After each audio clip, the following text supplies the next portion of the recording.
Okay, let's go ahead and get started. So, happy spring break. Um, I am going to cancel the office hours that I have after this, but I guess if anyone has any questions that they were planning on coming to office hours to ask, feel free to just approach me at the end of class. Since I haven't assigned the problem set yet and the midterm hasn't been returned and it's Friday and it's spring break, I figured probably no one was planning to go to office hours. So let me know if that's not the case. So last time we introduced a new structure called rings. So rings are a set with two operations, addition and multiplication, where the addition operation gives you a group, and the multiplication operation you have very little assumptions about. You just know that it's associative, and you have distributivity laws with addition. So I'm going to talk about several different topics related to rings today. So we'll talk about integral domains.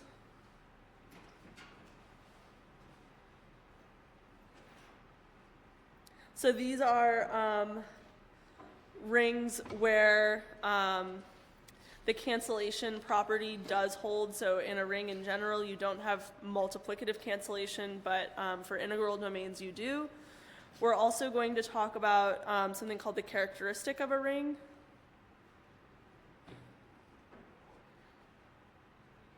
And then the other thing that I was going to talk about was subrings. Subrings don't turn out to be as useful of a concept for rings as subgroups were for groups, and there's like something better that we'll learn about later called ideals. But I'm just gonna, they exist, so I'm gonna define them for you and give some examples as well if we get to that. Okay, so let's start with integral domains.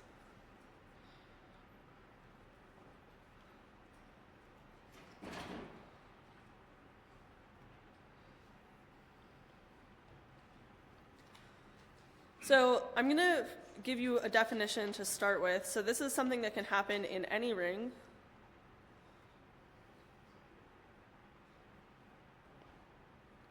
A zero divisor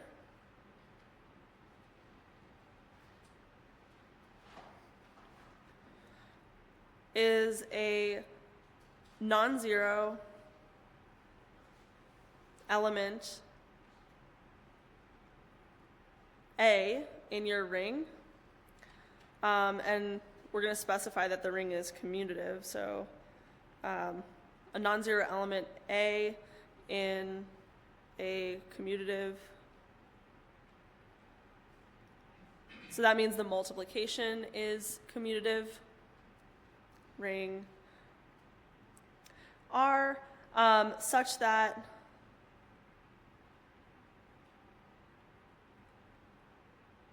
there is an element B in R with AB equal to 0.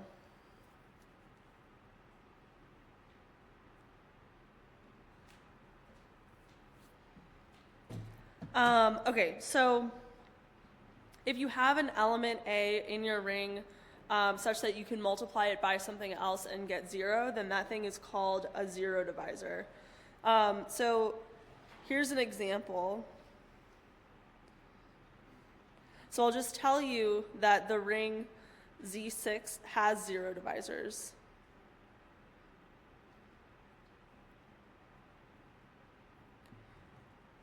So which elements of Z6 are the zero divisors? Yeah. Yeah, 2 and 3. Are there any others? Yeah. Yeah.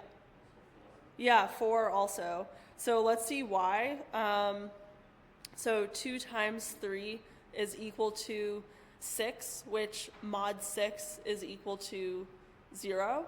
So that shows you that 2 and 3 are both zero divisors. And then 3 times 4 is 12, which mod 6 again is 0. So that tells you that 4 is a zero divisor. In general, for z mod n, anything that is not relatively prime to n will be a zero divisor. Question?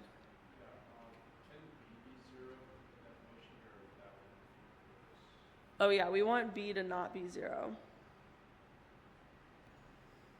Yeah, good.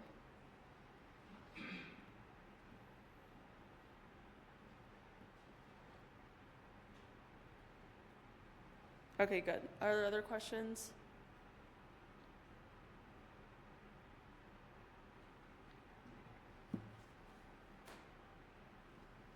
Okay, so then what is an integral domain?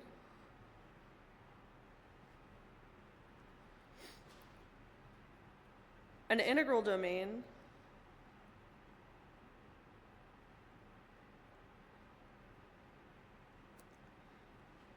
is a commutative ring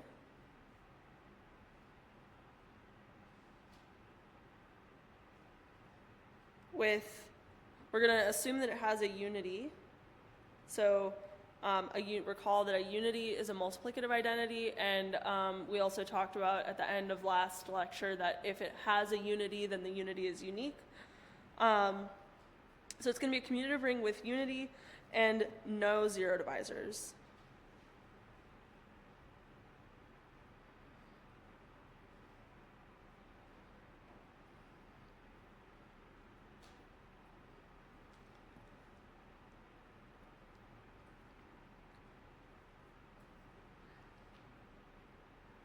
Okay, so just an immediate observation.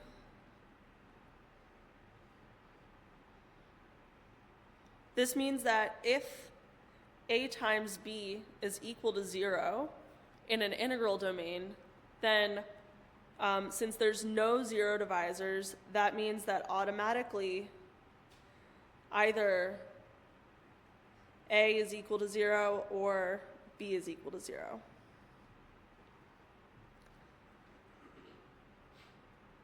Okay, so why do we study integral domains?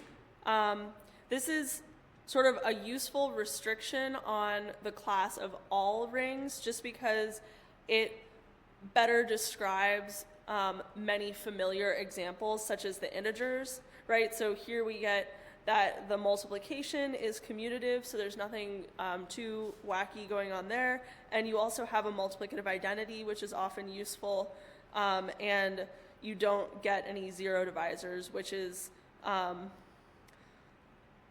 another thing that commonly happens with like naturally occurring rings. So it is useful to look at integral domains in general and to kind of know which rings are and aren't integral domains. So let's do some examples.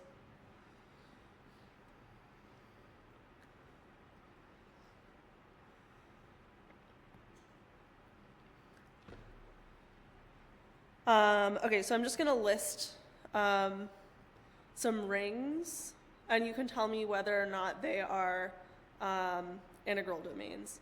So what about polynomials with integer coefficients? Integral domain or not integral domain?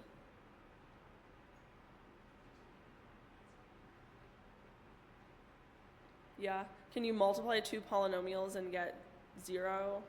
Two non-zero polynomials and get 0?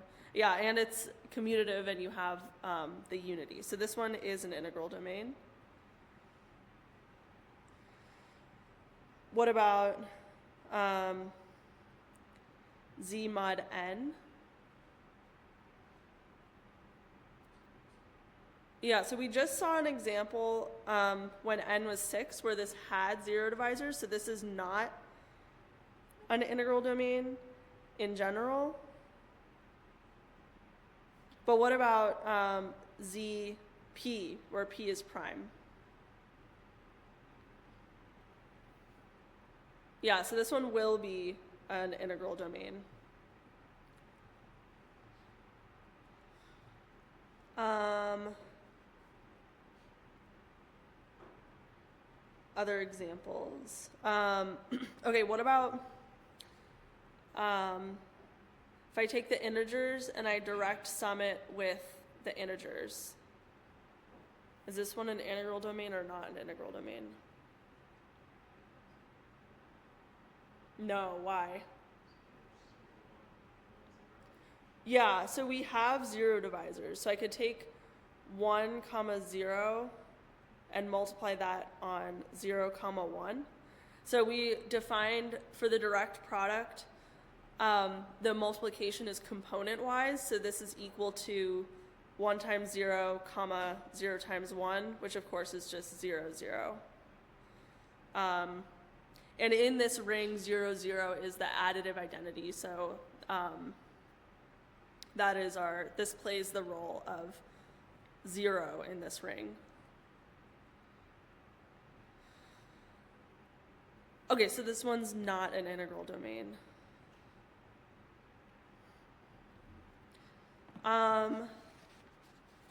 Are there other examples that people want to talk about, like a ring that you are thinking of that you want to know if it's an integral domain or not? Yeah. 2 by 2 matrices. Yeah, so what about 2 by 2 matrices? I'll just write it as M 2 by 2. I think if you have 0, 1, 0, 0 times 1, 0, 0, 0, then 1, 0, 0, 0, I think that's 0. Yes. Okay, so this is 0, but also, yes, okay, so this one has 0 divisors, so that makes it not an integral domain, but it's also not commutative, so that also makes it not an integral domain. Yeah. Yeah, other, What about the reals? the reals? The field. Yeah, so fields are, so R, C, and other fields are integral domains.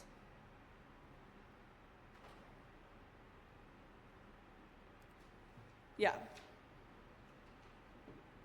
Other questions?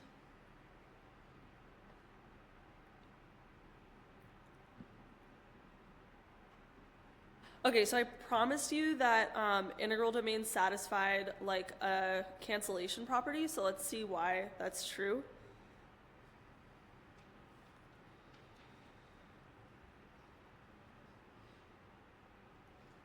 So let's let A, B, and C be elements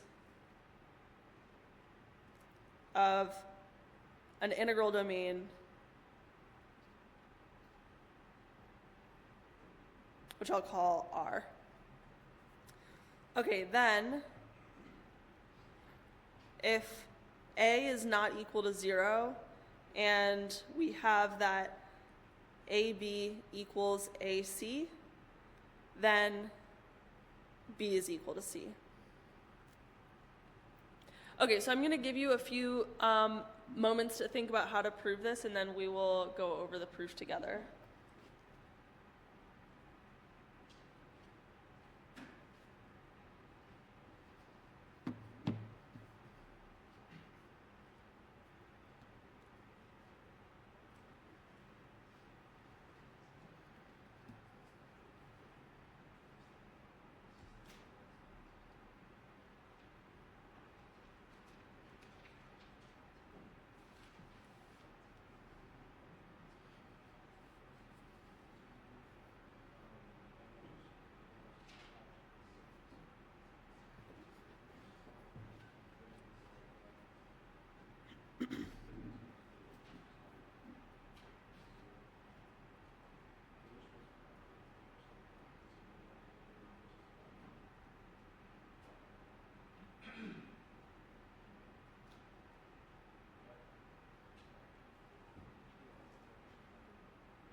Hey.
Okay, let's see how the proof of this goes. So, since AB is equal to AC, we can, for example, subtract AC from both sides of this equation to get that AB minus AC is equal to 0. And then that tells us that A times B minus C is equal to 0 by distributivity. So this is like distributivity in reverse. Okay, so now since we're in an integral domain, that means that either A is equal to 0 or B minus C is equal to 0, but we assumed that A was not equal to 0, so that means that we definitely have B minus C equal to 0, so B is equal to C, and that finishes the proof. Are there questions?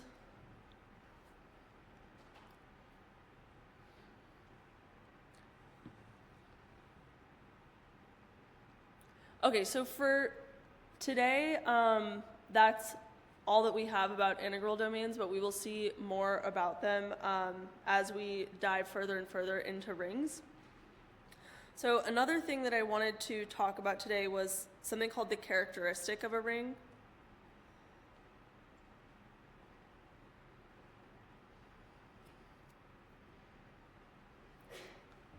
This is like our second major topic for today.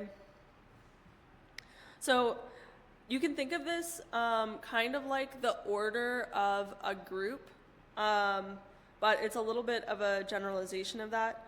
So look at the following definition.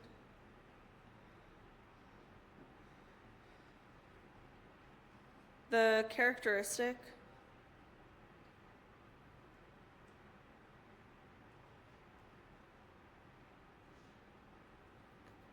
of a ring R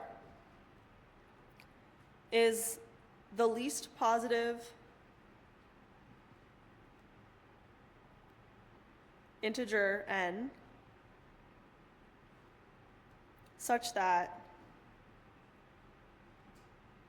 for all x in R, we have that adding x to itself n times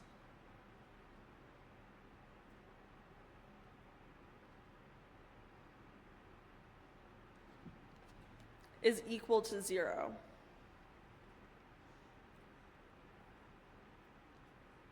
Okay, if no such integer exists,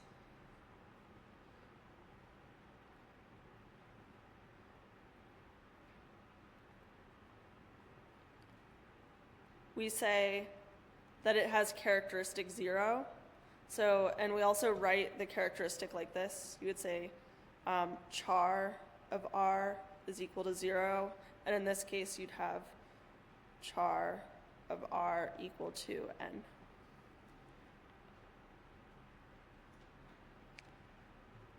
Okay, does the definition make sense? Are there questions? Yeah. Is n special to each x? Or is n the same for all x's? So there could be different n's that work for different x's, but the characteristic is just the smallest possible among all of them, yeah. Yeah, good question. Other questions?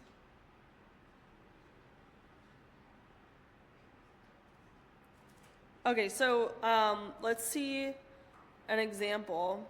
We'll just say what the characteristics of a couple of different rings are.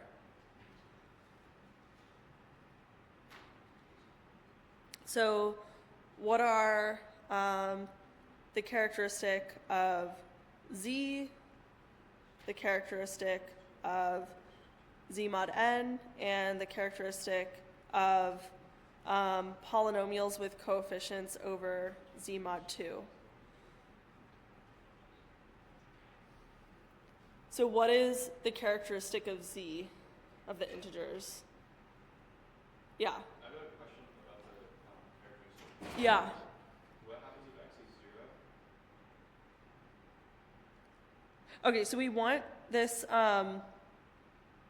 we want the integer n such that for all x and r, oh, I see what you're saying. So if I took x to be 0, then I could add it to I could add it just once. And so let's say that x is not 0, because we don't want this to be like silly. Yeah. Good question. Other questions?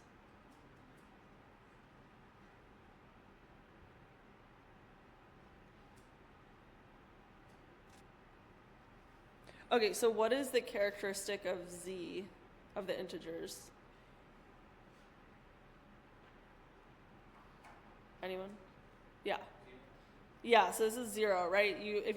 For example, if you take 1 and you add it to itself a bunch of times, you're never going to get back to 0. Okay, what about for z mod n?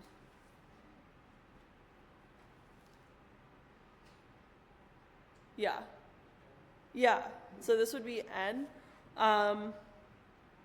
So I guess maybe y. So we want, so let's think about just the specific case of like z6.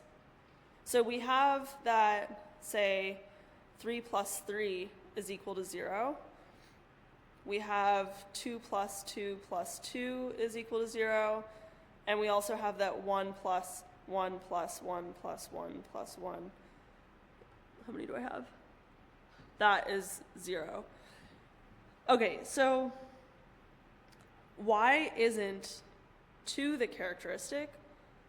Well, I want an integer n such that for any x that I pick in my ring, if I add up x that many times, I get 0.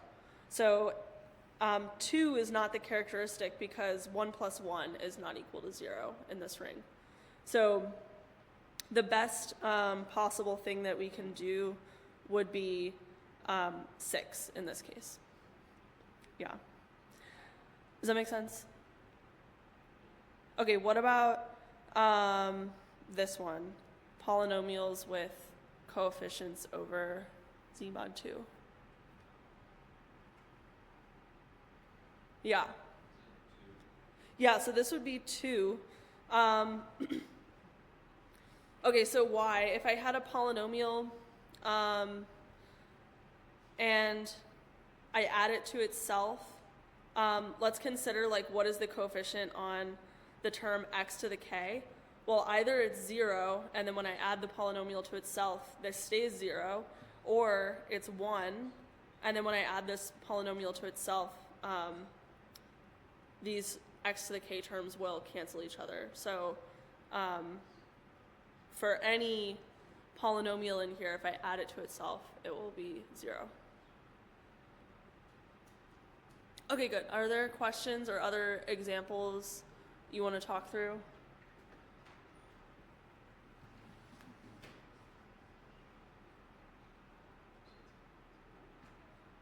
Okay, so there is, and this is maybe hinted at in these examples, but when your ring has a unity, then you can determine the characteristic just by looking at the unity added to itself. So for example, in this one, 1 is the unity, and the least n such that the unity added to itself that many times is 0, that turns out to be the characteristics. Let me just write down a precise statement. This is a theorem. We're going to let R be a ring with unity, and we're going to call the unity 1. If 1 has infinite order under addition,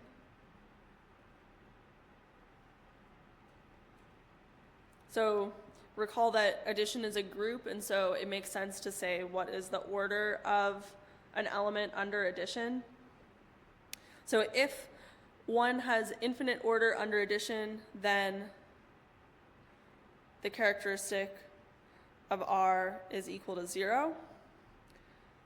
And if 1 has order n under addition,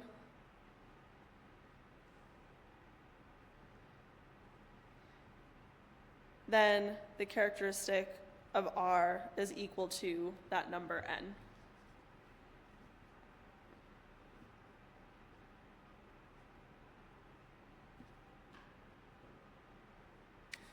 Okay, so let's prove this.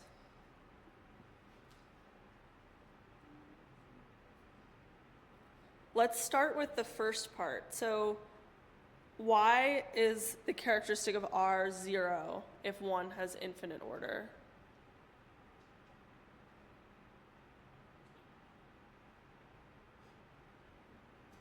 Yeah.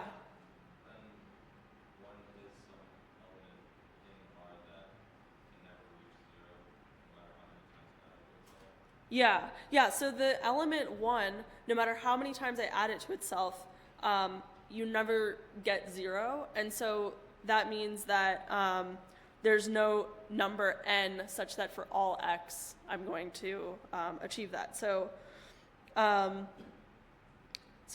we'll just say 1 is an element of R with no positive integer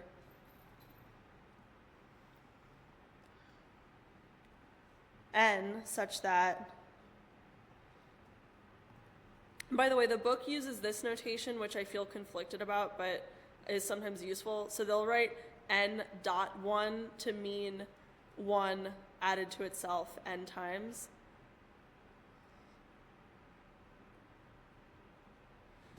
I feel conflicted about it because I feel like it might be confusing with the multiplication, but for the purposes of this lecture, it turns out to be kind of useful in like simplifying writing things. Yeah. Is that like a bigger dot means a equal dot? Yeah. So this operation is like, this means this is not like the ring multiplication. This is like add 1 to itself that many times. Yeah. Okay, so there's no positive integer n such that this is 0. So R has characteristic 0. Okay, does that part of the proof make sense? Okay, so let's do the other part. So let's suppose that 1 has order n. Then we have for any x in R, we need to check that that x added to itself n times is also 0. So we have x, we added up n times. Well, we can rewrite this. Since 1 is the unity, I can rewrite this as 1x plus 1x and so on.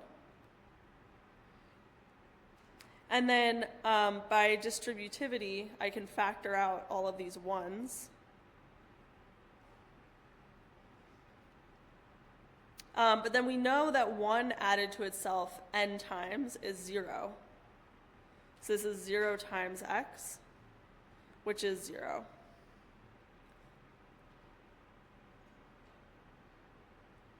Okay, so we know that n is a number such that for all x in R, this property holds, and no smaller n will suffice because the order is the smallest number for 1 such that adding 1 to itself that many times gets you 0. So I'll just say, I'll comment that and no smaller integer works. So the characteristic of R is equal to n. Okay, and that concludes the proof. Are there questions about that?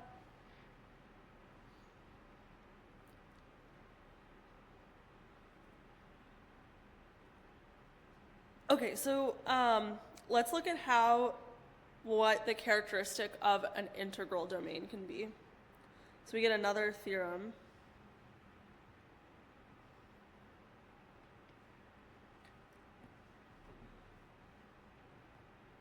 The characteristic of an integral domain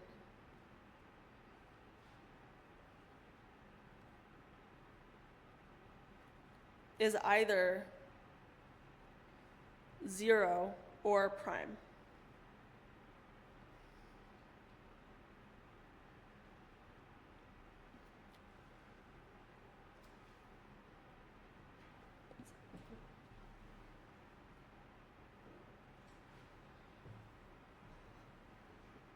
Okay, let's prove this.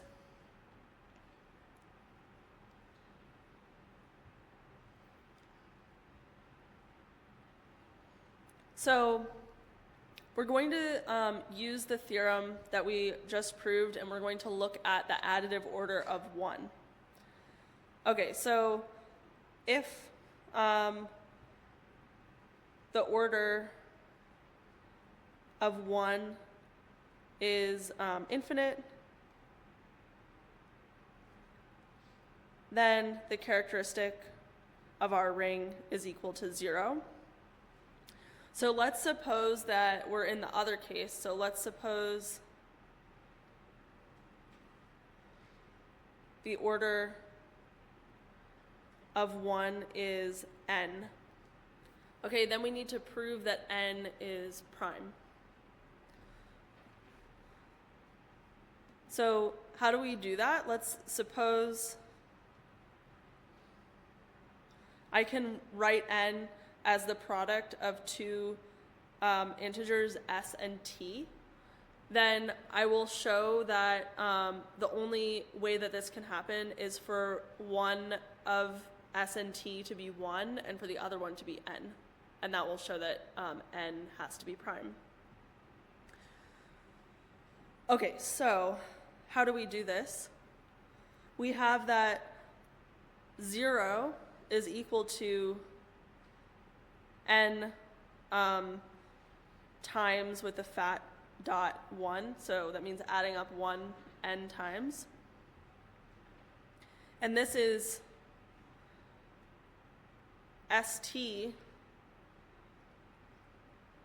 times 1. Okay, so that means I'm adding up 1 st many times. So let me just I'm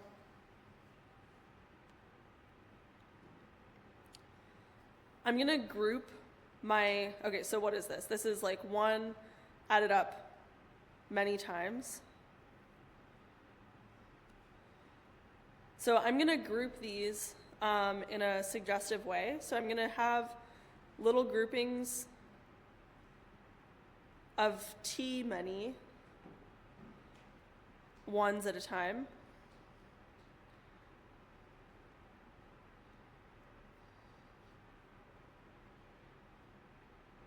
And that means that there's s total many groupings. So there are s of these things. Okay, does it make sense?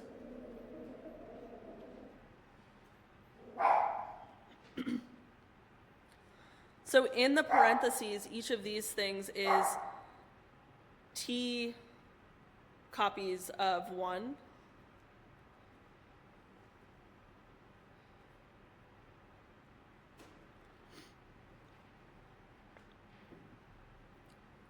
And since 1 is the unity, I can view this as each of these appearing with a, and this is now just like the ring multiplication, with a coefficient of 1.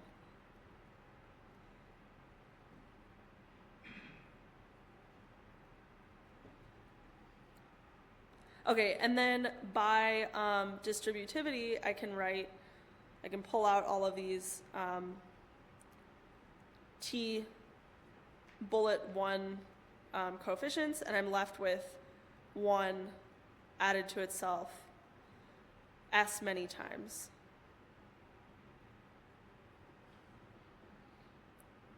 Okay, so this is equal to t1 s1.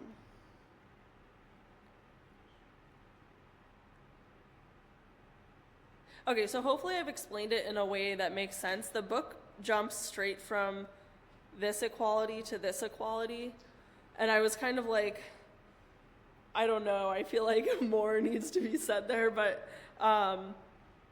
so maybe there's like a faster way to get between these two lines, but this was like how I thought about it. Okay, so now we have to use our assumption that we're in an integral domain, right? Because this is like some element of my ring R, and this is some element of my ring R, and we multiplied them together and got 0. But there's no 0 divisors. So that means that either t times 1 or s1 is 0. But since, so one of these is 0, but n is the order of 1. So either t is equal to n or s is equal to n. And that would mean that the other one is 1.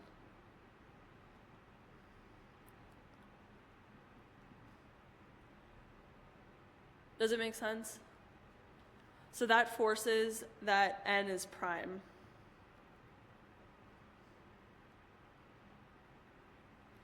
Because we showed that no matter how you factored it,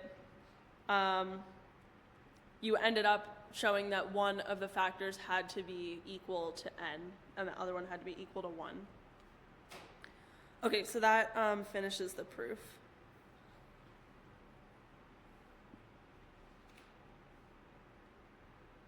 Are there questions?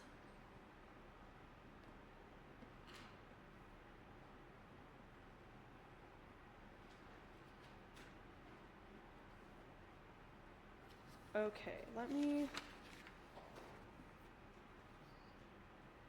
I'll just say a few things quickly about subrings, which is the last topic.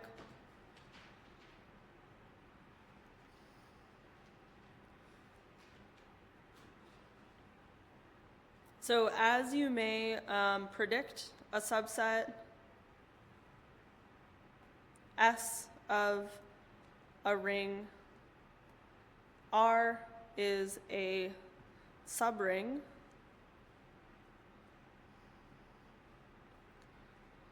if S is a ring with the same operations.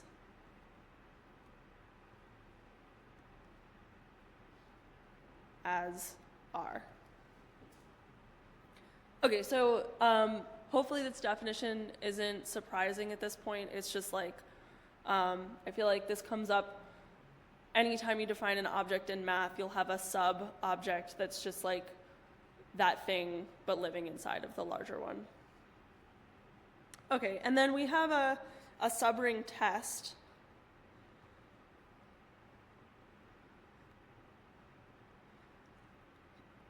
Which I'm not going to prove because I think it's fairly straightforward. So a non-empty subset S of a ring R is a subring if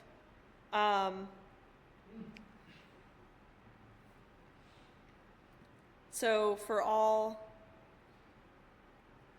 A comma B in S, we have that A minus B is in S. So this is called closed under subtraction.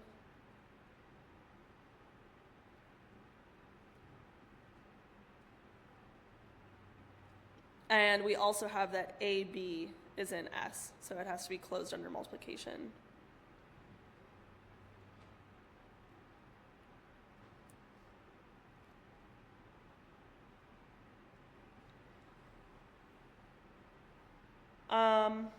Okay, so maybe I'll just comment on why we should believe this. So we could go through and check that these two assumptions give you all of the properties of S being a ring. So the bulk of these will come from this. So we had a subgroup test that just asked, this was the one-step subgroup test, that asked that A be inverse B in B. So this is like the statement of that for an additive group, which this is a group under addition. So that gives you a bunch of the properties. And then, well, obviously you want your ring to be, your subring to be closed under multiplication as well, but this will, just because the operations already satisfied associativity and distributivity in the bigger ring, you also get them in the smaller ring. Okay, so hopefully it makes sense. Like, the proof follows from mostly the one-step subgroup test and also just checking the other two properties for multiplication. Okay, so let's do some examples just to finish up. So for any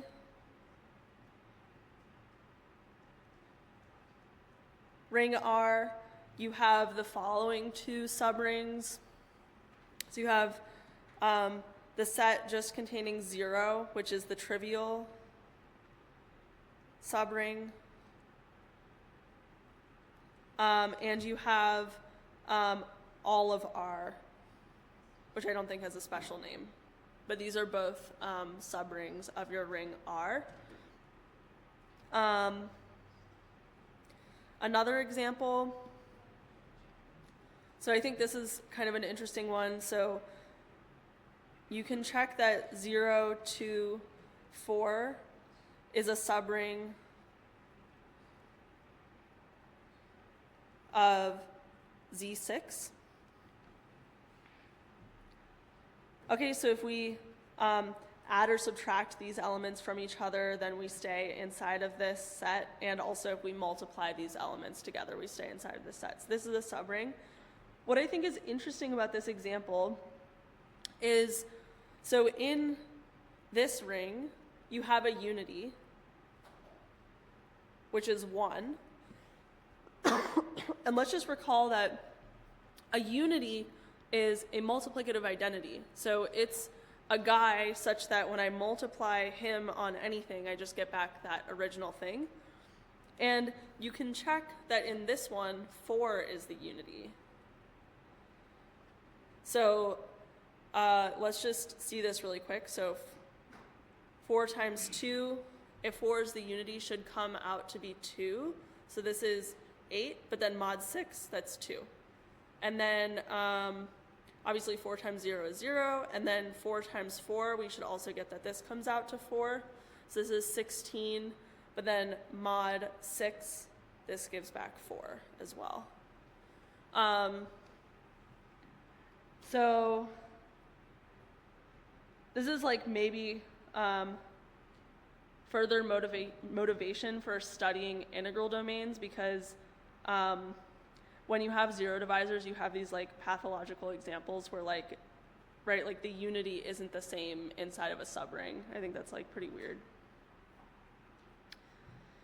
Okay, are there other examples that people are thinking of? The other example that I wrote down is diagonal matrices. I'll say diagonal 2 by 2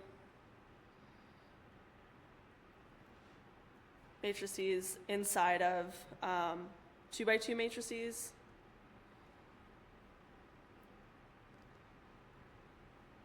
So if I add or subtract diagonal matrices, I remain a diagonal matrix, and same if I multiply diagonal matrices, I remain a diagonal matrix. So this is also a subring.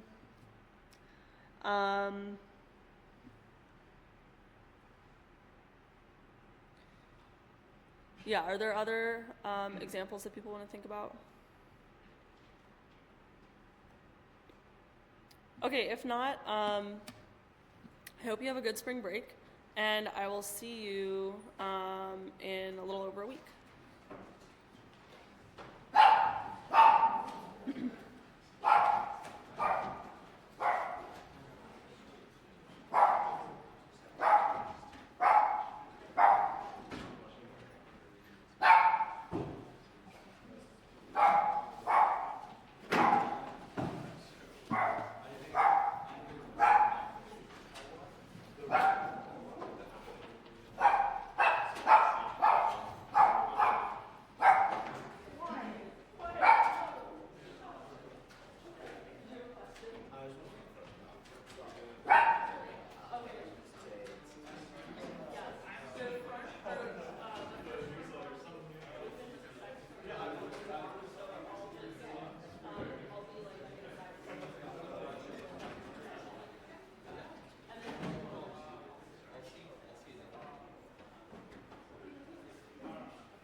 increase